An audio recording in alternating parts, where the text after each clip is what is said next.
The Drowned World by J.G. Ballard.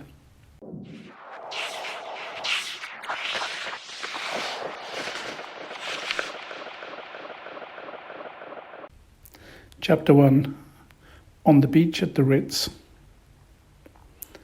Soon it would be too hot. Looking out from the hotel balcony shortly after 8 o'clock, Kerans watched the sun rise behind the dense groves of giant gymnosperms crowding over the roofs of the abandoned department stores 400 yards away on the east side of the lagoon.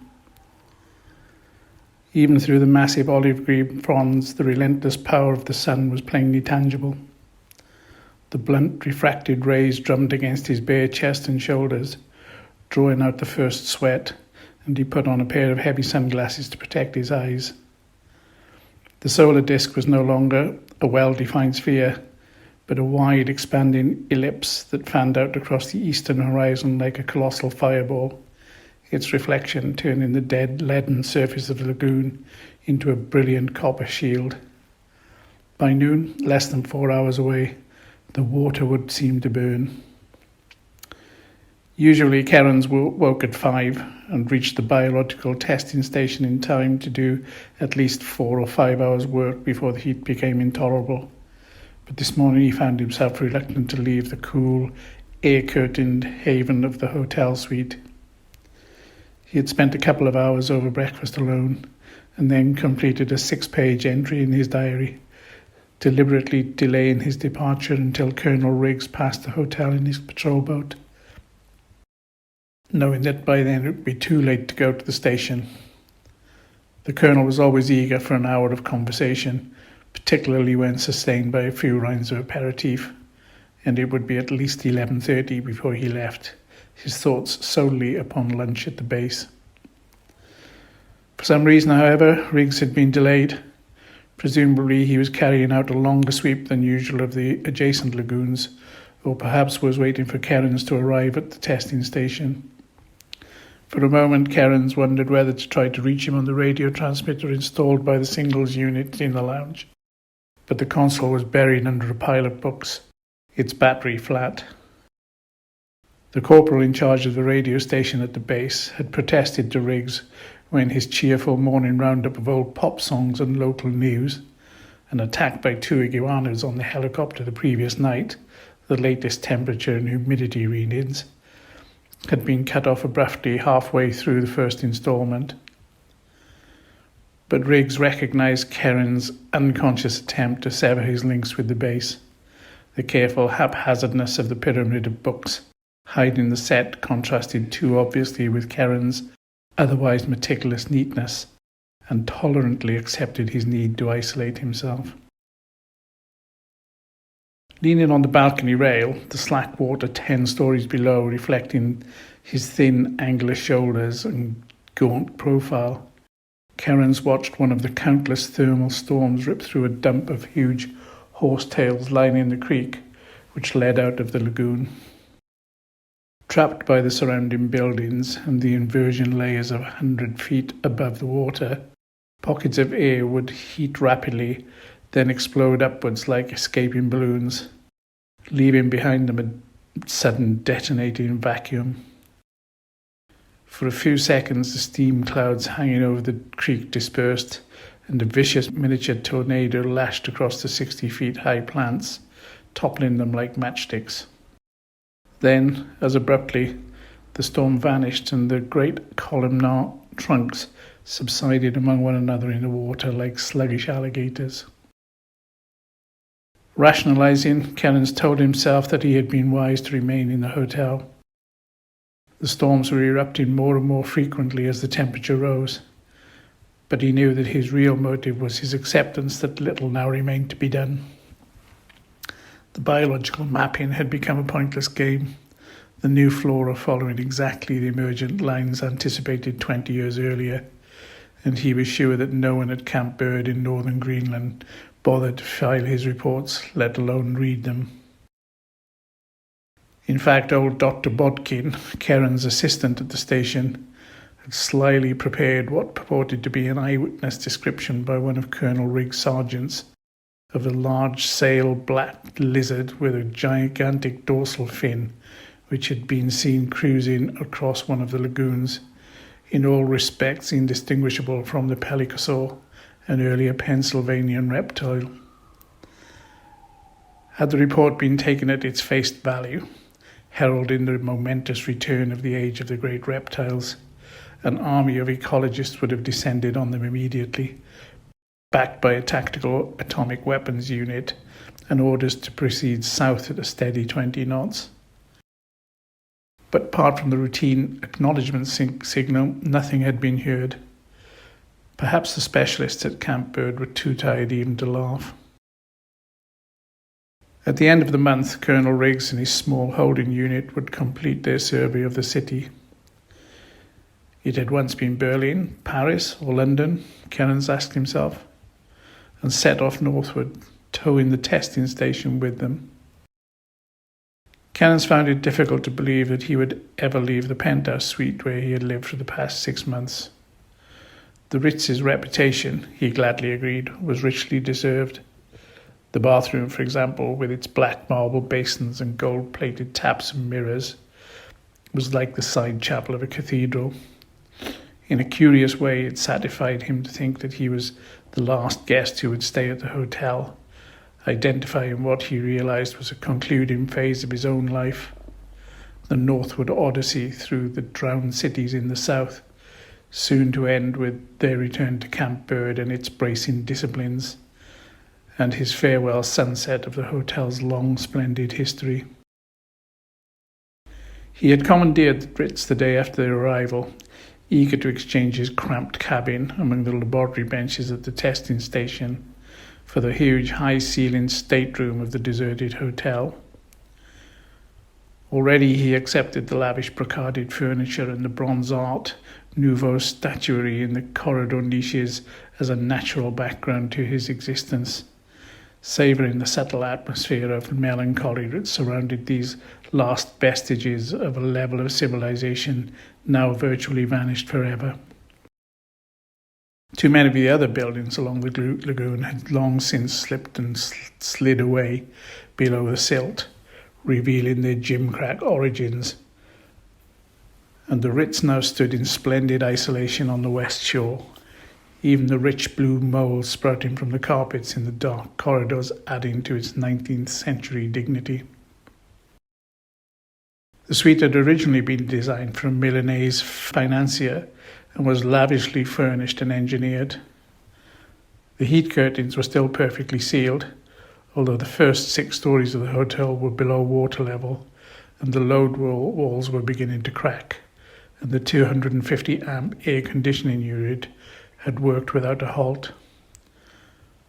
Although it had been unoccupied for 10 years, little dust had collected over the mantelpiece and gilt-end tables, and the triptych of photographic portraits on the crocodile skin desk, financier, and the sleek, well-fed family, financier in even sleeker 50-story office block, revealed scarcely a blemish.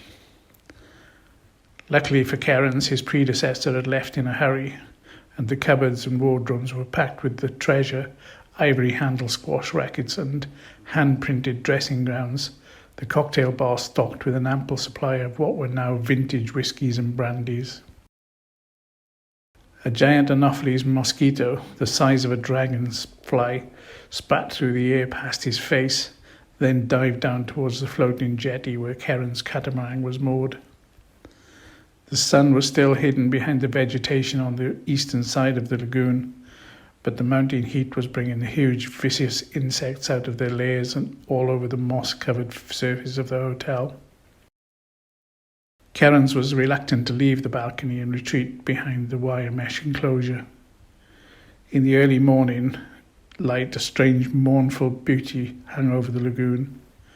The sombre green-black fronds of the gymnosperms, intruders from the Triassic past, and the half-submerged white-faced buildings of the 20th century still reflected together in the dark mirror of the water, the two interlocking worlds apparently suspended at some junction in time, the illusion momentarily broken when a giant water spider cleft the oily surface 100 yards away.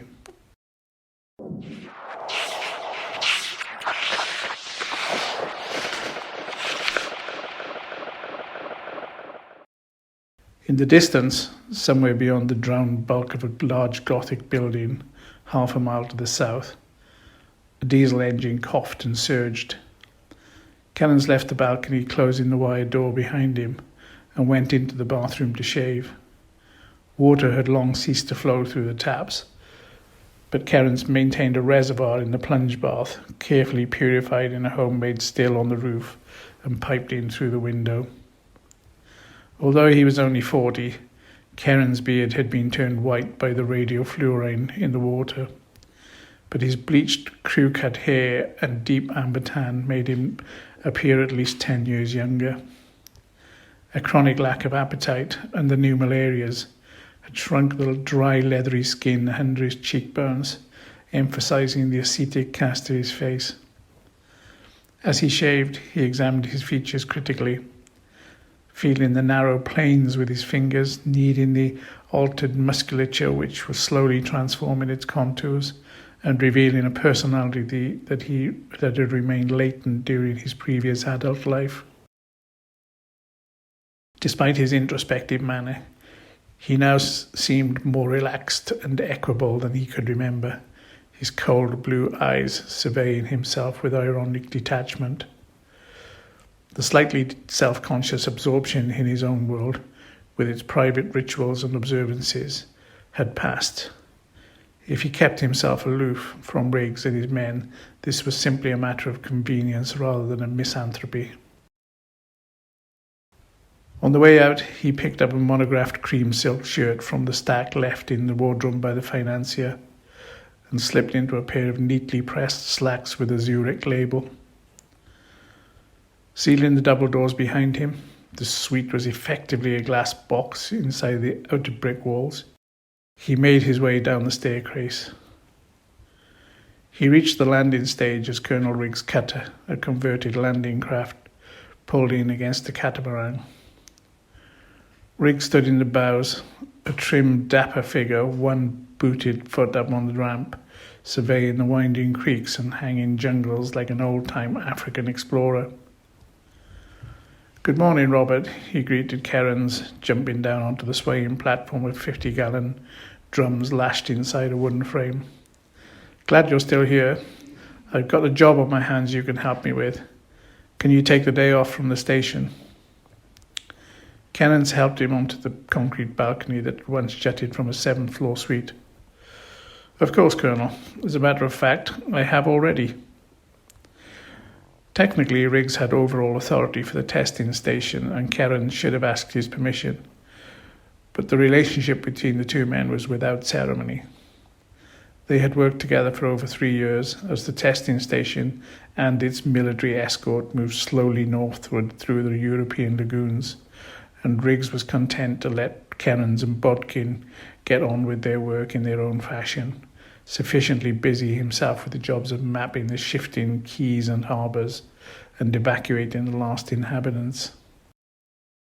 In the latter task, he often needed Kerans' help, for most of the people still living on in the sinking cities were either psychopaths or suffering from malnutrition and radiation sickness. In addition to running the testing station, Kerans served as the unit's medical officer.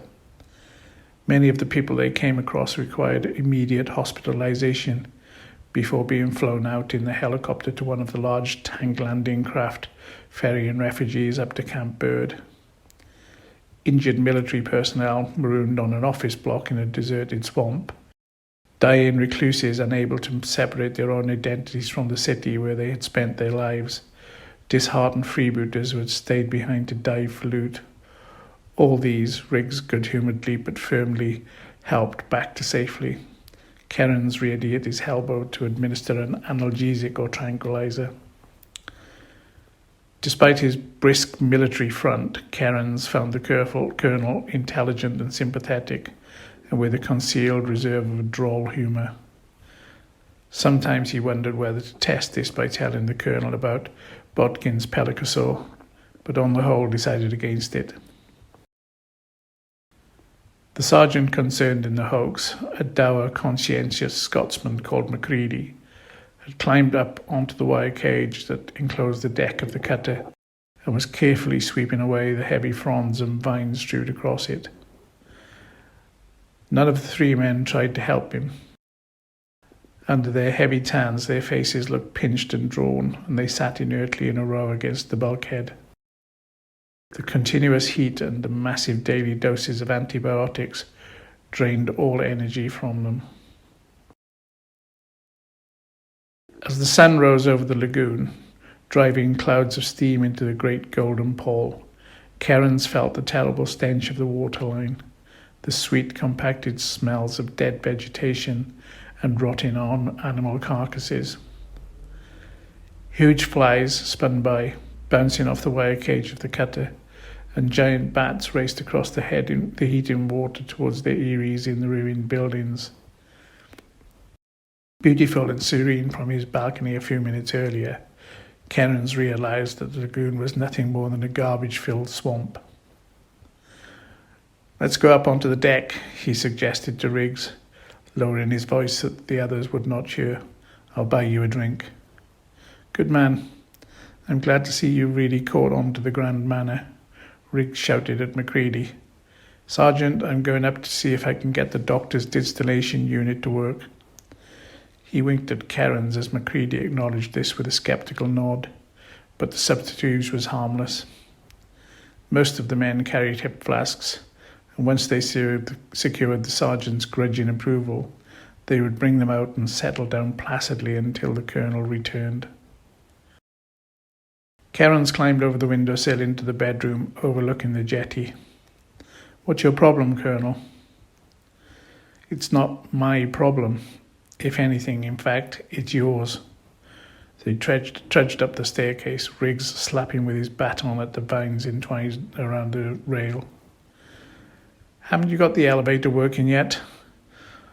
"I always thought this place was overrated." However, he smiled appreciatively when they stepped into the clear, ivory-cool air of the penthouse and sat down thankfully in one of the gilt-legged Louis XV chairs. "Well, this is very gracious.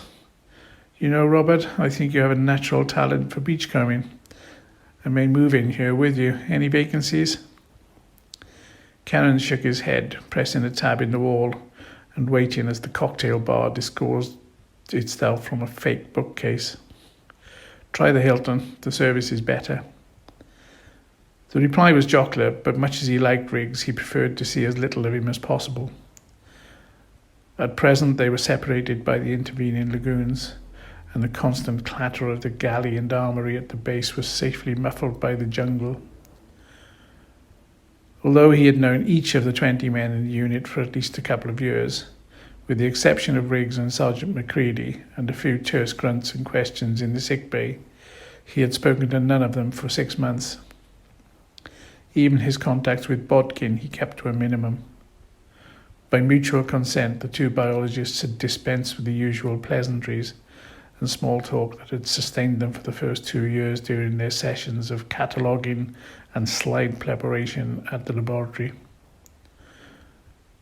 This growing isolation and self-containment, exhibited by the other members of the unit and from which only the buoyant Riggs seemed immune, reminded Kerans of the slackening metabolism and biological withdrawal of all animal forms about to undergo a major metamorphosis. Sometimes he wondered what zone of transit he himself was entering, sure that his own withdrawal was symptomatic not of a dormant schizophrenia, but of a careful preparation for a radically new environment, with its own internal landscape and logic, where old categories of thought would merely be an encumbrance.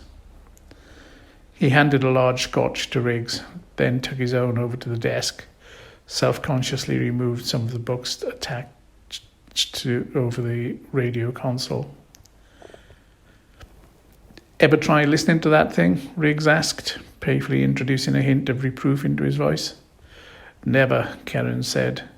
"Is there any point? We know all the news for the next 3 million years." "You don't. Really, you should switch it on just now and then. Hear all sorts of interesting things." He put his drink down and sat forward. "For example, this morning you would have heard that exactly 3 days from now we're packing up and leaving for good." He nodded when Kerans looked around in surprise. Came through last night from Bird. Apparently the water level is still rising. All the work we've done has been a total waste, as I've always maintained incidentally. The American and Russian units are being recalled as well. Temperatures at the equator are up to 180 degrees now, going up steadily, and the rain belts are continuous as high as the 20th parallel. There's more silt too. He broke off, watching Karen speculatively. What's the matter? Aren't you relieved to be going?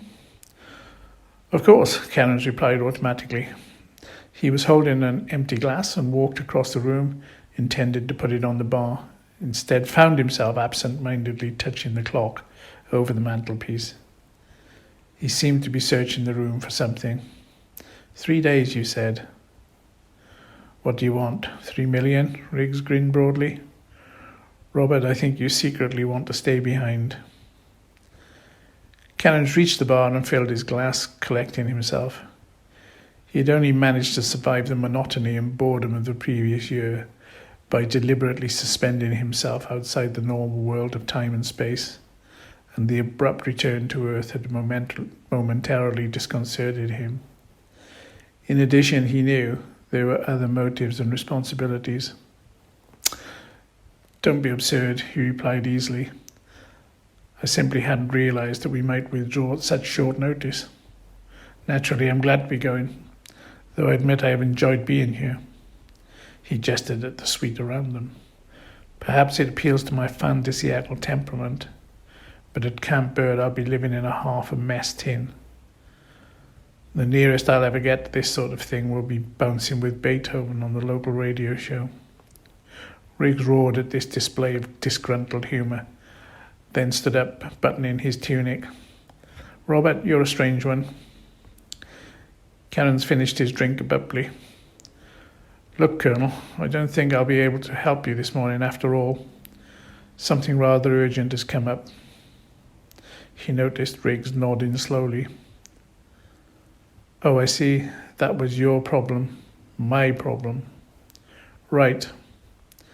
I saw her last night and again this morning after the news came through. You'll have to convince her, Robert. At present, she refuses point blank to go. She doesn't realize that this time is the end and there'll be no more holding units. She may be able to hang on for another 6 months, but next March, when the rain belts reach here, we won't even be able to get a helicopter in. Anyway, by then no one will care. I told her that and she just walked away. Karen smiled bleakly, visualizing the familiar swirl of hip and haughty stride. Beatrice can be difficult sometimes, he temporized, hoping that she hadn't offended Riggs. It would probably take more than 3 days to change her mind, and he wanted to be sure that the Colonel would still be waiting. She's a complex person, lives on many levels. Until they all synchronize, she can behave as if she's insane. They left the suite, Kerans sealing the airlocks and setting the thermostat alarms so that the air would be a pleasant 80 degrees in 2 hours' time. They made their way down to the landing stage, Riggs pausing occasionally to savour the cool, gilded air in one of the public drawing rooms overlooking the lagoon, hissing at the snakes which glided softly among the damp, fungus-covered settees. They stepped into the cutter, and Macready slammed the door of the cage behind them. 5 minutes later, the catamaran gliding and swirling behind the cutter, they set off from the hotel across the lagoon. Golden waves glimmered up into the boiling air, the ring of massive plants around them seeming to dance in the heat gradients like a voodoo jungle. Riggs peered somberly through the cage. Thank God for that signal from Bird. We should have got out years ago. All this detailed mapping of harbours for use in some hypothetical future is absurd. Even if the solar flares subside, it will be 10 years before there's any serious attempt to reoccupy these cities. By then, most of the bigger buildings will have been smothered under the silt. It'll take a couple of divisions to clear the jungle away from this lagoon alone. Bodkin was telling me this morning that already some of the canopies of non-lignified plants, mark you, are over 200 feet high. The whole place is nothing but a confounded zoo. He took off his peaked cap and rubbed his forehead, then shouted across the mountain roar of the two outboard diesels. If Beatrice stays here much longer, she will be insane. By the way, that reminds me of another reason why we've got to get out. He glanced across at the tall, lonely figure of Sergeant Macready at the tiller, staring fixedly at the breaking water and at the pinched, haunted faces of the other men. Tell me, Doctor, how do you sleep these days? Puzzled, Kerans turned to look at the Colonel, wondering whether the question obliquely referred to his relationship with Beatrice Dahl. Riggs watched him with his bright, intelligent eyes, baton flexed between his neat hands. Very soundly, he replied carefully. Never better. Why do you ask? But Riggs merely nodded and began to shout instructions at Macready.